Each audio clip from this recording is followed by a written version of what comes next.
always trying to turn to God, yo. I'm not trying to put like my pinky toe in no more. I'm not gonna just be sitting on the edge of the pool.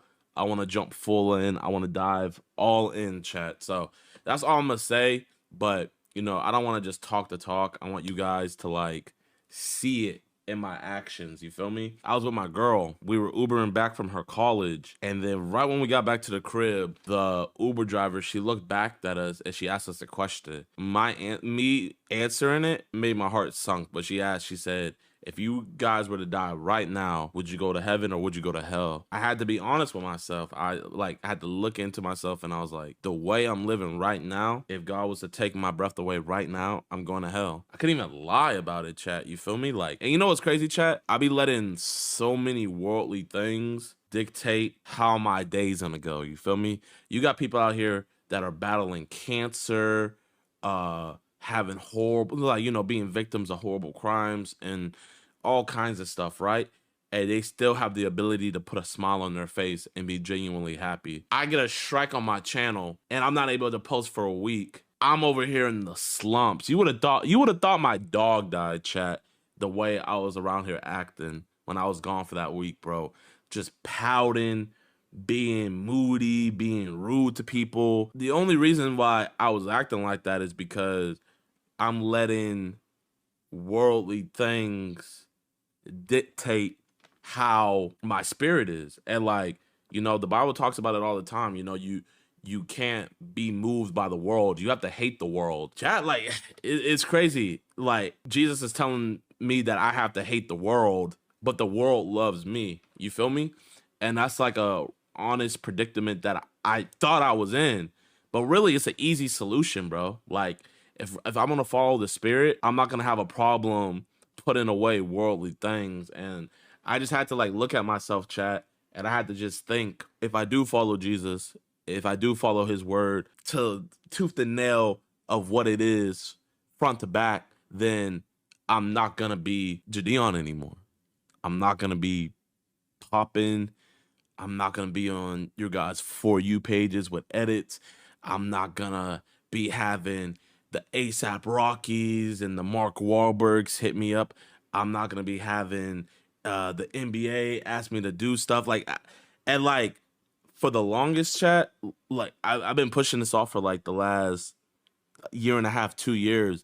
But I was like, I'm not ready yet. Like, I don't want to do it yet. I don't want to do it yet. I don't want to do it yet. But after that lady got done talking to me, it was like, if I were to die right now, with me chopping it up with ASAP Rocky, with me chopping it up with Mark Wahlberg or Mark Cuban, or going to the Simon charity match, would any of that really matter, chat? No, it really wouldn't. Jesus tells us in the Bible, it's easier for a needle to go through a camel than for a rich man to go to heaven. And chat, man, you know, thanks to you guys, you know, I've acquired a very nice fortune, you know? And I'm not saying that to brag or anything, but this fortune that I have on earth is nothing compared to the fortune I can have in the kingdom of heaven. This is just me like really talking to y'all. Like, this is me trying to just be so 100% transparent. But God tells us that a bird doesn't have to worry about where he's gonna get his next meal from. And then he said, are you not better than a bird? I'm way better than a bird. So why am I tripping? Why am I tripping? You know the crazy thing about it, chat? I'm gonna just spill the beans to y'all, bro. I'm gonna be honest. So I was about to take a gambling deal, chat. I was about to take a gambling deal. I was about to do a deal with my bookie. I was giving myself so many reasons to take the deal. I was like, oh, I could pay my employees more. I'll be able to do cool events. I was trying to trick my brain into saying, oh, I'll be able to work more directly with these sporting companies and everything. Chat, bro, I was gonna be making a lot of money. A lot of money. And for minimum work. But that's the reason why it's minimum work, is because like you guys clicking that link to the gambling page would be making up what they're paying me. You feel me? Because I even talked to Nico about it, right? And I was like, yo, Nico, man, I think I'm gonna do it. And Nico was like, don't do it, bro. Like, you're not that person. I was giving Nico every excuse under the bus, and he was just like, man, I'm not gonna tell you what to do, but this isn't you, bro. And he was like, don't do it. My spirit was telling me not to do it, but I was just listening to my flesh, man. Bro, I'm telling you guys, do not listen to your flesh, bro. And you guys might be wondering, like, what are you saying by that? You'll know when you're in that circumstance. Do not give in to your flesh. Your flesh hates everything that your spirit's about, and the spirit wants nothing to do with everything that the flesh is about. So there's never a gray area with those things, you know? It's either black and white. That's one of the things in life. That's one of the only things in life that's black and white is your flesh. So the flesh and the spirit, what they both want. Fast forward, it's getting closer and closer to us finishing the deal and stuff. And then I was talking to Young Don, and he read this one verse, and I hadn't even told him about this yet. But here, let me find it for y'all real quick.